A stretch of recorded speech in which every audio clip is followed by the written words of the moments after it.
कम ही काम है। स्टील का कुकर है ये, एकदम नया है। और इस तरीके से इसको अटैच कर देते हैं। देन यहाँ पर ये देखो, ये मैंने लगा दिया।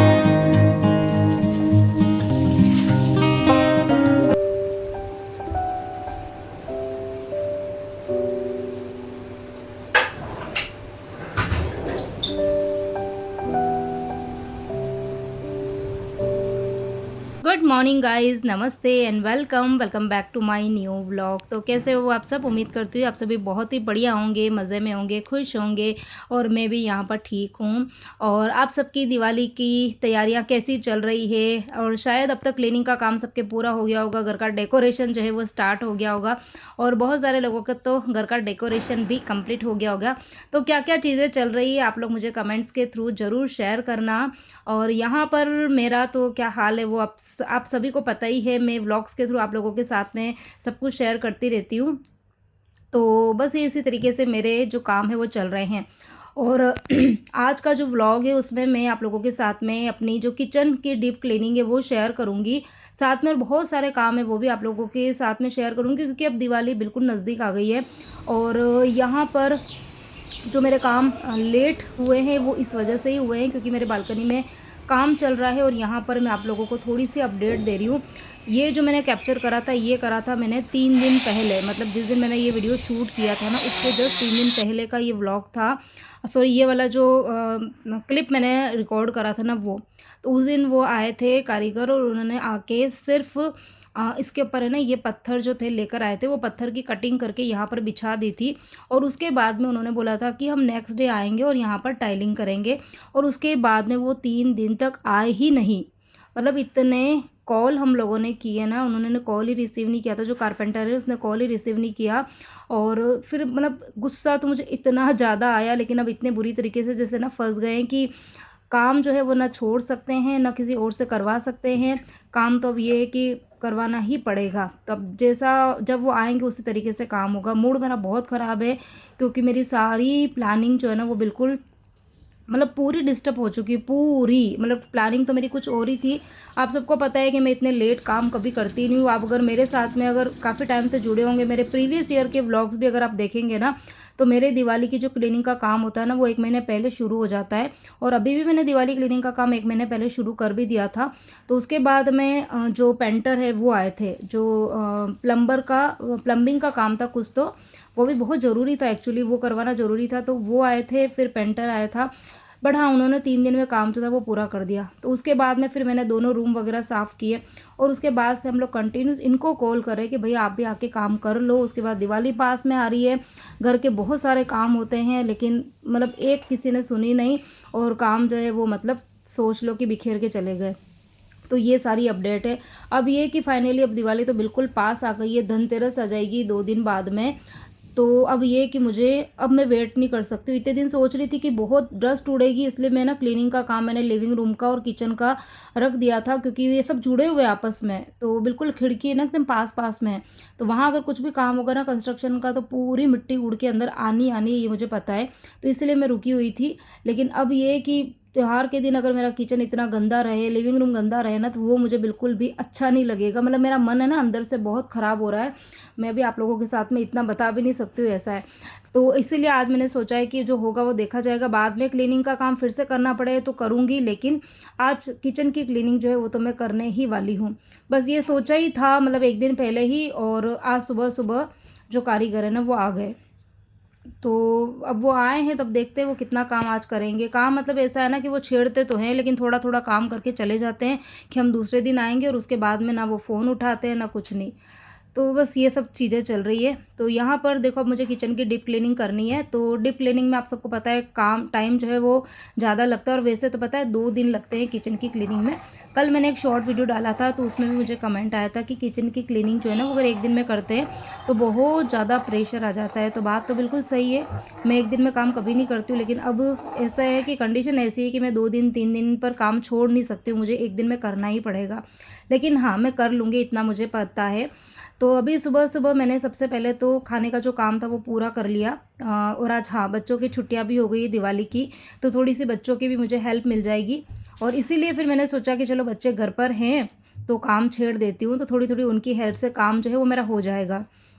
और यहाँ पर ये भैया आए हैं, यहाँ पर ये सीमेंट की जो गोनी है ना वो अंदर ला के रख रहे हैं। तो उसके बाद में फिर ये काम जो है ना वो स्टार्ट करेंगे। तो हाँ, तो किचन के अंदर सबसे पहले मैंने अभी खाने का काम जो था वो पूरा कर दिया। मतलब दाल बनाई है, कीकोड़े की सब्ज़ी बनाई है, चावल भिगो के रख दिए हैं और आटा लगा दिया, इतना काम मैंने कर लिया है। रोटी अभी नहीं बनाऊंगी क्योंकि अभी किसी का भी खाने का मन नहीं, हम सब ने थोड़ा थोड़ा सा नाश्ता कर लिया था चाय के साथ में। और उसके बाद में जितने भी यहाँ पर ये बर्तन थे वो सारे मैंने एक बार के साफ़ कर दिए हैं। और फिर हाँ, मलाई का घी भी मुझे निकालना था क्योंकि अब आगे आने वाले कुछ दिनों में तो मुझे बिल्कुल टाइम नहीं मिलेगा। और फ्रिज की भी क्लीनिंग करनी है, तो फ्रिज में से ये है ना कि मलाई का घी वगैरह ये निकाल दो तो थोड़ा सा फ्रिज जो है वो खाली भी हो जाता है। और मलाई थोड़ी ज़्यादा भी इकट्ठी हो गई थी, तो सबसे पहले मैंने जो मलाई है ना वो ही गैस के ऊपर चढ़ाई थी। और फिर उसके बाद में खाने पीने का काम जो था वो भी मैं कर रही थी साथ में।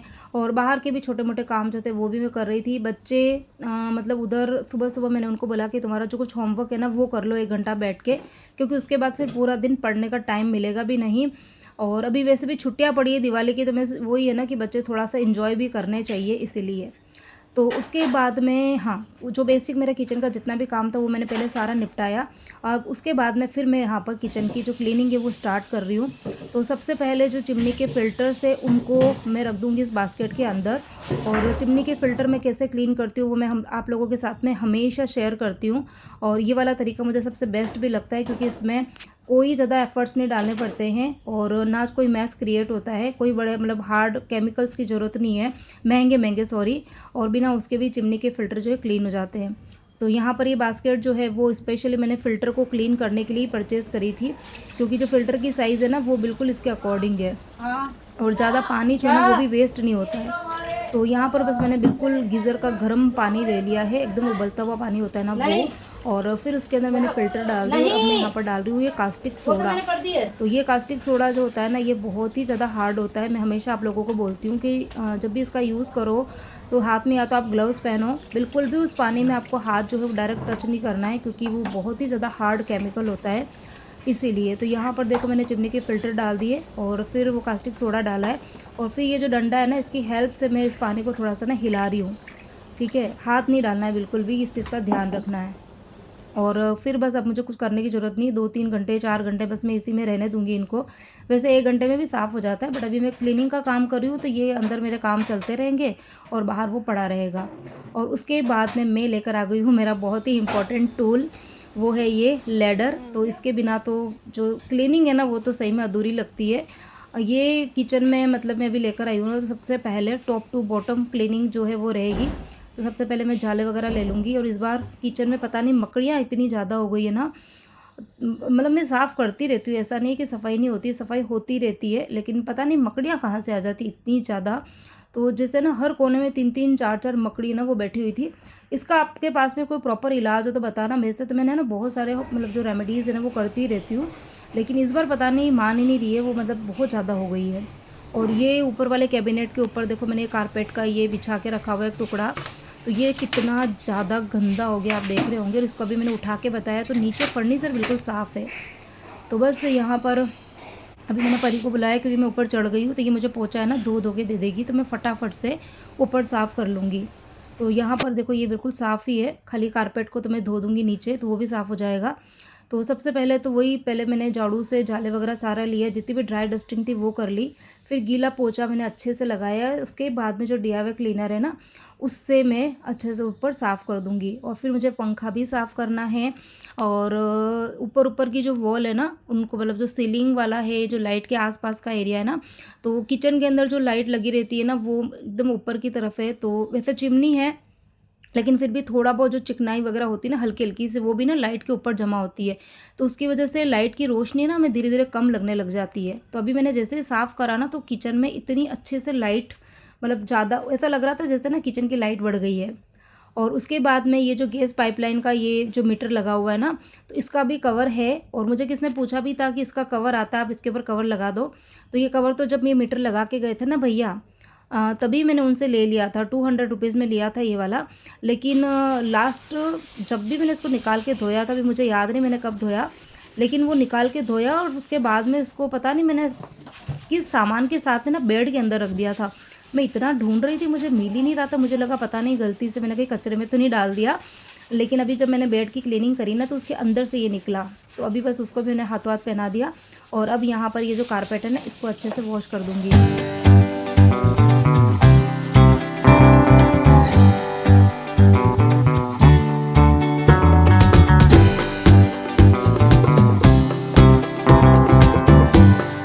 तो यहाँ पर इसको मैंने धो दिया है, इसको मैं खिड़की के अंदर सुखा दूँगी, तो ताकि इसको ना मैं अभी बिछा दूँगी, नहीं तो कई बार ऐसा होता है ना मैं भूल जाती हूँ, 2-3 दिन तक याद नहीं रहता है, दूसरे काम में लग जाती हूँ, तो इसको मैं ना अभी मतलब आधे 1 घंटे में इसको लगा दूँगी। अब उसके बाद में सबसे पहले मैं ऊपर वाले जो कैबिनेट है उन सभी को मुझे खाली करना है और उनको साफ़ करना है। अब यहाँ पर सामान जो है वो ऊपर वाले कैबिनेट में मतलब पूरा भरा हुआ है, सामान की कोई कमी नहीं है मेरे घर के अंदर, बहुत ही सारा सामान है। तो ऊपर वाले कैबिनेट्स के अंदर भी बहुत सारा सामान पड़ा है। तो पहले मैं जो आज सफाई जो कर रही हूँ ना वो इस तरीके से कर रही हूँ कि ज़्यादा है ना बिखेरा ना हो, क्योंकि मतलब अभी वो काम कर रहे हैं ना बाहर, तो पता नहीं कितना गंदा होगा, कितनी धूल मिट्टी उड़ेगी, कितना काम मैं कर पाऊँगी मुझे पता नहीं है। सोच के तो रखा है कि आज पूरा किचन साफ़ कर दूँगी, लेकिन अभी कुछ कह नहीं सकते हैं। तो इसीलिए मैं ना सिर्फ एक कैबिनेट को खोल रही हूँ, उसका सामान मैं निकालूंगी, उस कैबिनेट को पूरा साफ़ करूँगी और फिर उसके बाद में जो सामान है उसको एक बार चेक कर लूँगी। अब उसमें से कौन सा सामान रखना है, कौन सा निकालना है, उस हिसाब से और फिर उसको मैं फिर से जमाऊँगी और उसके बाद मैं दूसरा कैबिनेट खोलूँगी। तो कुछ इस तरीके से क्लीनिंग जो है ना वो करने वाली हूँ। तो यहाँ पर बस मैंने पूरा कैबिनेट खाली कर दिया है और ऊपर वाले जो फर्नीचर है ना वो अच्छे खासे बड़े हैं, मतलब इनकी जो डेप्थ है ना वो काफ़ी अच्छी खासी है।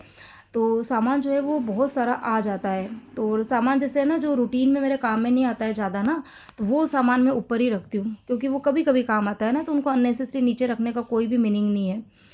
तो यहाँ पर बस एक बार मैंने पूरे जाले वगैरह ले लिए थे, जाले खैर थे नहीं इनके अंदर, तो इन कैबिनेट्स के अंदर जाले नहीं होते हैं।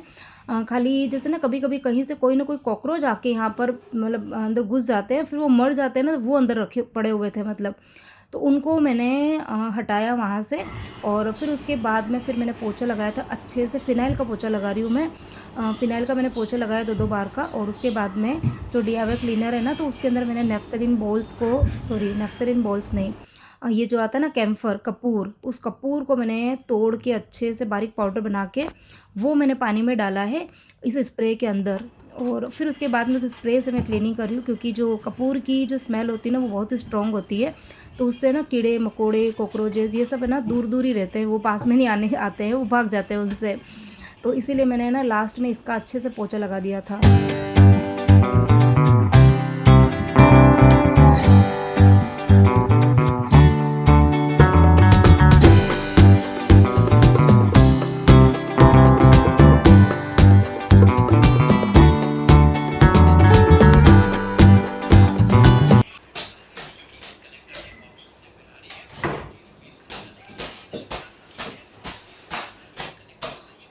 तो यहाँ पर ये पेट्रोमैक्स पड़ा हुआ है, तो ये पेट्रोमैक्स बहुत साल पुराना है। हाल फिलहाल तो ये कुछ भी काम नहीं आता है, बट मैं ना इसको जैन साहब ने मुझे बोला भी था कि ये काम का कुछ नहीं है, तो इसको ना दे देते हैं किसी को। बट पता नहीं यार, ये चीज़ें फिर है ना एक बार दे दो वापस से आएगी नहीं आएगी, तो इसीलिए फिर मैंने ना किसी को दिया भी नहीं है ये वाला। और हाल फिलहाल तो खैर कुछ भी काम नहीं आ रहा, बट पता नहीं कभी ना कभी तो काम आ जाएगा। कुछ चीज़ें ऐसी होती है ना जो मतलब भले काम आए ना आए, बट उसको ना फेंकने का, किसी को देने का मन नहीं होता है। अब ले लो इसको भी, ये यहाँ पर ही देखो, ये थर्मस है, ये वाला थर्मस बहुत साल पुराना है। ये शायद है ना 2011 में जब मेरे बच्चे हुए थे ना, ये उस टाइम का थर्मस है। तो ये उस टाइम पे तो पूरा काम आया। उसके बाद में शायद बच्चे होने के बाद में जब मैं यहाँ मुंबई में शिफ्ट आई थी बच्चों को लेकर ना, तो स्टार्टिंग में बच्चे बीमार बहुत होते थे, तो एक आध बार ये बच्चे जब एडमिट हुए थे तो उस टाइम पे ये थर्मस काम आया। मतलब 2012 या 13 तक ये काम आया, उसके बाद में इसका कोई भी काम नहीं हुआ। लेकिन ये रखा हुआ है मैंने, क्योंकि अब कब किसकी ज़रूरत हो जाए पता नहीं चलता है। और ये बड़ी बड़ी देखो ये केटलियाँ हैं, जो कि गाँवों में तो बहुत काम आती है, लेकिन अब यहाँ तो इतनी कुछ काम नहीं आती, बट फिर भी रखी हुई है मैंने ये वाली, क्योंकि चीज़ें हैं तब उसको ना फेंकने का मन तो नहीं होता है, किसको देने का मन नहीं होता है। तो वो वही वाली बात है। तो बस एक दो जो स्टार्टिंग के जो 2 फर्नीचर है वो मैंने क्लीन कर दिए, ऊपर वाले कैबिनेट। अब उसके बाद में बारी आती है ये वाला कैबिनेट क्लीन करने की। अब इसके अंदर तो अभी मैं आपको सामान बताऊंगी कि इसके अंदर सामान क्या क्या पड़े हुए हैं, अभी आपको ना बिल्कुल बिल्कुल पास से सामान बताऊंगी, क्योंकि आप लोग मुझे कहते हैं कि श्रद्धा कैबिनेट्स में सामान जो है वो क्या क्या रखते हो, ऊपर वाले कैबिनेट्स में क्या सामान है और किस तरीके से अरेंज किया हुआ है, वो शेयर करना।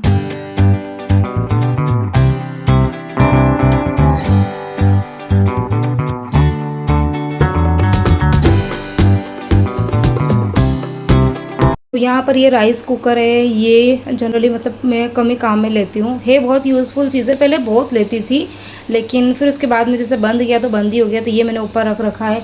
यहाँ पर ये स्टील का कुकर है, ये एकदम नया है, मतलब ज़्यादा मैंने यूज़ में नहीं लिया है, तो ये भी मैंने ऊपर रख रखा है। ये मेरा पुराना वाला, आप सबको याद होगा कि ये वाला इडली कुकर में तो मैंने कितनी बार इडली बनाई है।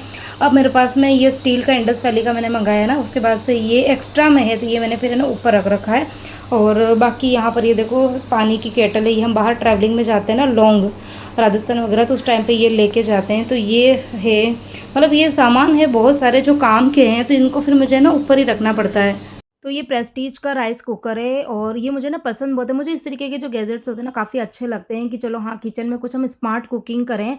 लेकिन दिक्कत ये आती है ना कि जगह की। अब मेरा जो किचन स्लैब आपने देखा ही है कि बहुत ज़्यादा बड़ा नहीं है, और दो बने हुए आमने सामने, लेकिन दूसरी तरफ तो वहाँ मैं बर्तन वगैरह साफ़ करती हूँ, और जो बर्तन का बास्केट है वो रखती हूँ, मिक्सर रखी, तो वहाँ तो जगह है नहीं है। अब ले दे के सिर्फ ये एक ही प्लेटफॉर्म बना हुआ, यहीं पर खाना भी बनाना है, तो यहाँ पर फिर मैं अगर ये वाला सामान रख दूँ ना, तो फिर है ना क्लीनिंग करने में बहुत दिक्कत आती है। तो इसीलिए अब इन फ्यूचर में देखेंगे, अगर मैं कुछ कर पाऊँगी तो ज़रूर करूँ। मुझे ना इस तरीके की चीज़ें अच्छी लगती है कि प्लेटफॉर्म पर जैसे मैं राइस कुकर रखूँ, और इसके अलावा मेरे पास में जो इलेक्ट्रिक केटल है वो मैं रखूँ। या तो मैं यूँ कर सकती हूँ कि इनके लिए ना ऑर्गेनाइज़र्स आते हैं, कि मैं उन ऑर्गेनाइज़र को रख कर फिर उनके ऊपर इन चीज़ों को रखूँ। देखेंगे फ्यूचर में कुछ ना कुछ तो मैं करूँगी। जब भी क्लीनिंग करती हूँ दिवाली की, तब मैं बहुत सोचती हूँ कि इन सामान को मैं नीचे रखूँ। लास्ट दिवाली मुझे याद भी है कि मैंने इसको नीचे उतारा भी था, ये 5-10 दिन तक प्लेटफॉर्म पर पड़ा भी रहा, लेकिन फिर क्लीनिंग करने में बहुत दिक्कत आती थी। तो फिर मैं ना वापस से मैंने इसको ऊपर रख दिया। और हाँ, उसके बाद में ये एक और बढ़िया सी चीज़ है, ये भी मैं आप लोगों के साथ में ज़रूर शेयर करूँगी, और मतलब मुझे बहुत ही अच्छी लगती है ये वाली। जब नई-नई मैं शादी करके आई थी ना, तो उस टाइम पर ये ना जिन साहब की शॉप पर गिफ्ट आई थी। किसी ने गिफ्ट दी थी, उसके ऊपर लिखा हुआ भी है ब्लू कलर में स्लीप वेल, तो ये गिफ्ट आई थी। ये ना सिट्रिक जूसर है, मतलब जो सिट्रस फ्रूट आते हैं ना, जैसे कि ऑरेंज आ गया है, नींबू आ गया है, इनके जूस वगैरह निकालने के लिए, मौसमी हो गई, इनके जूस निकालने के लिए ये वाला जूसर है। और इतना अच्छे से ये काम करता है। पहले बहुत काम में लेती थी, लेकिन उसके बाद में फिर एक और जूसर मेरे पास में है ना, तो मैं उसका यूज़ करती हूँ। और ये है भी बहुत ही बढ़िया, मतलब काफ़ी ना हैंडी है। ईज़िली आप इसके अंदर बना सकते हो, क्लीनिंग करने में ज़्यादा टाइम नहीं लगता है, काफ़ी सही लगता है मुझे ये वाला, और बहुत ज़्यादा कॉस्टली भी नहीं आता है ये वाला। तो अभी मैं आपको थोड़ा-सा बताऊँगी कि इसको ना किस तरीके से यूज़ में लेते हैं। तो यहाँ पर इस तरीके से मैंने देखो इसको फिट कर दिया है ये। इस तरीके से इसको अटैच कर देते हैं। देन यहाँ पर ये देखो ये मैंने लगा दिया है। अब यहाँ पे जो ये ऑरेंज होती है ना, ऑरेंज का जो आधा पीस रहता है उसको इसके ऊपर में ऐसे उल्टा रखेंगे, और फिर उसके बाद में इसको इसके ऊपर इस तरीके से करके, और ये यहाँ पर ये देखो ये प्लग दिया हुआ है ना, इसको हम प्लग ये अटैच कर देंगे। अटैच करने के बाद में फिर जैसे ऑन करेंगे ना, तो ये अंदर वाला जो है वो अपने आप घूमता है। और बाकी हमें जो हाथ से मैनुअली जो हमें करना पड़ता है ना, उससे तो फिर हमको हाथ से इसको ऐसे ऐसे घुमाएंगे तो जूस निकलेगा। बट ये इलेक्ट्रिक है, तो इसमें मेहनत ज़्यादा कुछ नहीं करनी पड़ती। इसके ऊपर हम जो स्लाइस रहेगा, वो स्लाइस आधा स्लाइस यहाँ पर रखेंगे, फिर उसके ऊपर इसको हम रख देंगे। देन इससे हम पकड़ के रखेंगे, तो जैसे जैसे हम इसको प्रेस करेंगे और अंदर वाला ऐसे ट्विस्ट होगा ना, तो जो जूस होगा वो इसके ये जो कंटेनर है ना इसके अंदर इकट्ठा हो जाएगा।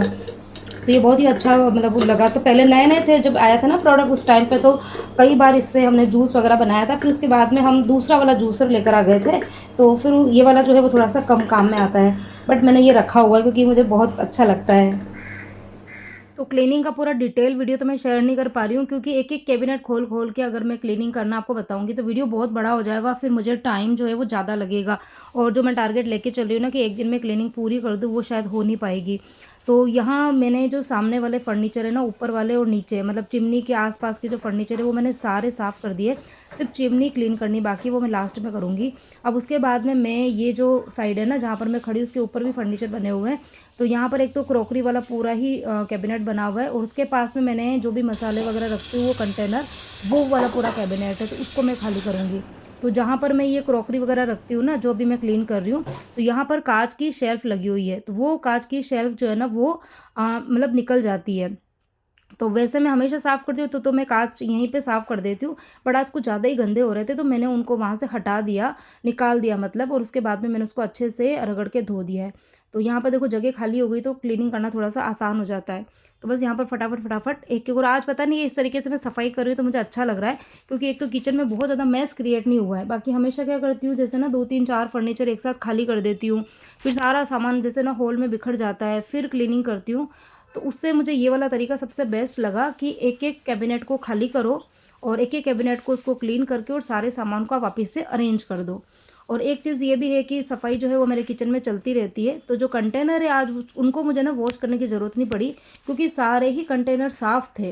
तो आज मेरा ये काम थोड़ा-सा मतलब आधा ही हो गया समझ लो, क्योंकि इन सारे कंटेनर को खाली करना, फिर क्योंकि बहुत सारे कंटेनर्स हैं मेरे किचन में, प्लास्टिक के भी है, कुछ काँच के भी है, स्टील के भी बहुत सारे हैं। तो अगर इतने सारे मैं खाली करके साफ़ करती, तो शायद सुबह से शाम उसी काम में हो जाती। तो यहाँ ये मुझे थोड़ा-सा फ़ायदा मिल गया कि हाँ, सारे साफ़ थे तो उनको मुझे साफ़ नहीं करना पड़ा, सिर्फ़ कैबिनेट्स को क्लीन करना पड़ा।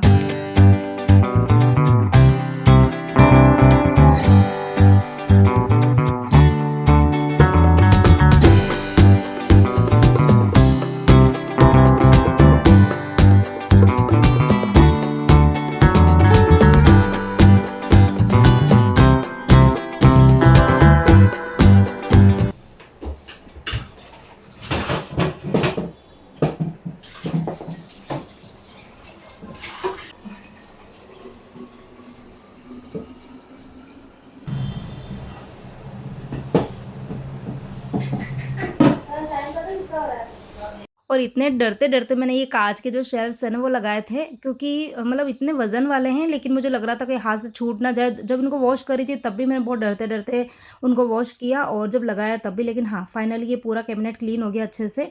यहाँ पर ग्लासेस वग़ैरह रखती हूँ ना, तो कई बार जैसे बच्चे अरेंज करते हैं बर्तन वग़ैरह तो वो गीले-गीले भी रख देते हैं। मैं कभी भी गीले बर्तन नहीं रखती हूँ, लेकिन हाँ, बच्चे जब काम करते हैं ना तो फिर वो थोड़ा इतना ध्यान नहीं रखते। बट हाँ, पूरा ये जो है वो साफ़ हो गया है। अब इसका जो सेकंड पार्ट रहेगा वो अब मैं आप लोगों के साथ में नेक्स्ट व्लॉग में शेयर करूँगी।